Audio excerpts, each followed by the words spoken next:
मध्य प्रदेश के एक छोटे से गांव कालेवाड़ी, जहां दिन में भी अंधेरा सा रहता था, एक रहस्यमयी और खौफनाक स्थान था।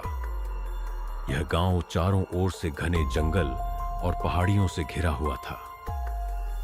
लोग कहते थे कि इस गांव में एक पिशाचनी रहती है, जो हर अमावस्या की रात जंगल से बाहर निकलकर गांव के लोगों को अपना शिकार बनाती है।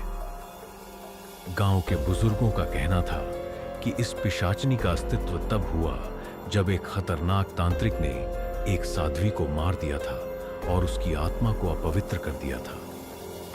तांत्रिक की मृत्यु के बाद वह साध्वी की आत्मा सैकड़ों सालों से इस जंगल में घूमती है और वह किसी भी व्यक्ति को जिंदा नहीं छोड़ती जो रात में इस जंगल में कदम रखे।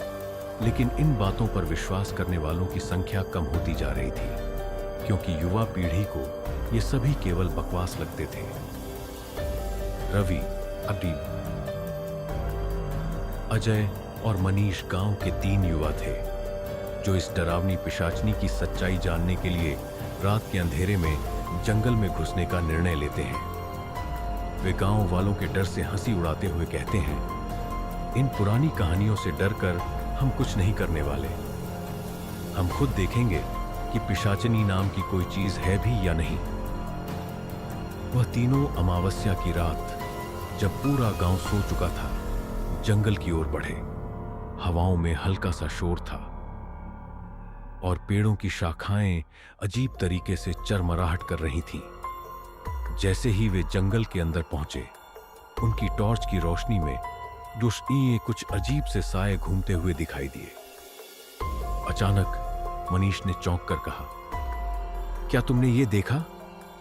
रवि और अजय ने ध्यान से देखा तो एक सफेद साड़ी में लिपटी हुई आकृति पेड़ के बीच से धीरे धीरे आगे बढ़ रही थी। उसकी आंखें जलती हुई थीं और उसके हाथों में खून लगा हुआ था।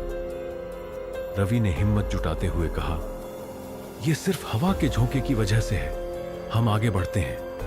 लेकिन तभी उस आकृति ने धीरे धीरे अपना चेहरा उनकी ओर घुमाया और उसकी आंखों से खून बहने लगा। उसकी हंसी इतनी डरावनी थी कि मानो हर पेड़, हर पत्ते की आवाज भी गूंज उठी हो। अजय ने कांपते हुए कहा, हम यहां से वापस चलते हैं, यह सब सही नहीं है। लेकिन मनीष ने हंसते हुए कहा, क्या तुम डर रहे हो? यह कुछ नहीं है, बस हवा है। जब वे तीनों थोड़ा और आगे बढ़े तो अचानक हवा तेज हो गई और चारों ओर अंधेरा घना हो गया। टॉर्च की रोशनी भी कुछ पल के लिए बंद हो गई। जब रोशनी वापस आई तो देखा कि वह सफेद साड़ी में लिपटी आकृति अब उनके बिल्कुल पास खड़ी थी। उसका चेहरा अब पूरी तरह से विकृत हो चुका था। उसकी आंखें लाल हो गई थीं और मुंह से खून बह रहा था। उसके नाखून बर्फ की तरह सफेद और लंबे थे। उसकी त्वचा मृत और सड़ी हुई थी, जैसे उसे सैकड़ों साल हो गए हों। वह आकृति जमीन से कुछ इंच ऊपर तैरती हुई उनकी ओर बढ़ी। उसके पास पहुंचते ही उसने एक भयंकर चीख मारी, जो उनकी हड्डियों तक को सिहरन पैदा कर देती थी। रवि, अजय और मनीष डर से कांपते हुए भागने लगे, लेकिन जितना वे भागते, जंगल और भी घना हो जाता था। जैसे जैसे वे मुड़ते, पिशाचनी हर दिशा से घेरती चली जाती थी। उसका चेहरा अब और भी विकृत हो चुका था। अजय, जो सबसे ज्यादा डर रहा था, अचानक जोर से गिर पड़ा। उसकी चीखें जंगल के भीतर गूंजने लगीं। मनीष ने उसे खींचने की कोशिश की, लेकिन जैसे ही उसने अजय का हाथ पकड़ा, उसकी पूरी हड्डियां टूटने लगीं। अजय की खौफनाक मौत हुई और उसके शरीर से सारा खून निकाल लिया गया। रवि, जो पहले ही बहुत घबराया हुआ था, अब पूरी तरह से टूट चुका था। वह दौड़ते हुए चिल्लाया, मनीष, भागो!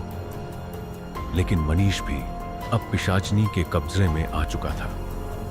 उसकी आंखें अब झिलमिलाती हुई रोशनी की तरह जल रही थीं और मुंह से बस एक ही शब्द निकला, वो हमें नहीं छोड़ने वाली। रवि भागते हुए जंगल के बीचों बीच एक पुराने मंदिर तक पहुंचा। यह वही मंदिर था जहां गांव के बुजुर्गों के अनुसार वह साध्वी तपस्या करती थी। यहां आकर उसने देखा कि पिशाचनी अब भी उसका पीछा कर रही थी, लेकिन यह पहले की तरह नहीं थी। अब उसके शरीर से आग की लपटें निकल रही थीं और उसकी आंखें पूरी तरह से जल रही थीं।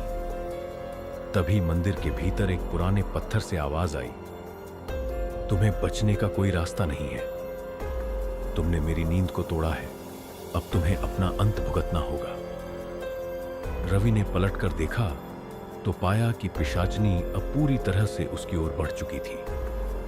उसके पास पहुंचते ही पिशाचनी ने उसे अपनी ओर खींच लिया और उसकी चीखें पूरी दुनिया में गूंजने लगीं। इसके बाद गांव में किसी ने कभी भी रवि, अजय और मनीष का नाम नहीं लिया। लोग कहते थे कि उन तीनों की आत्माएं अब भी जंगल में भटक रही हैं और जिनकी मौत ने पिशाचनी को और भी शक्तिशाली बना दिया था।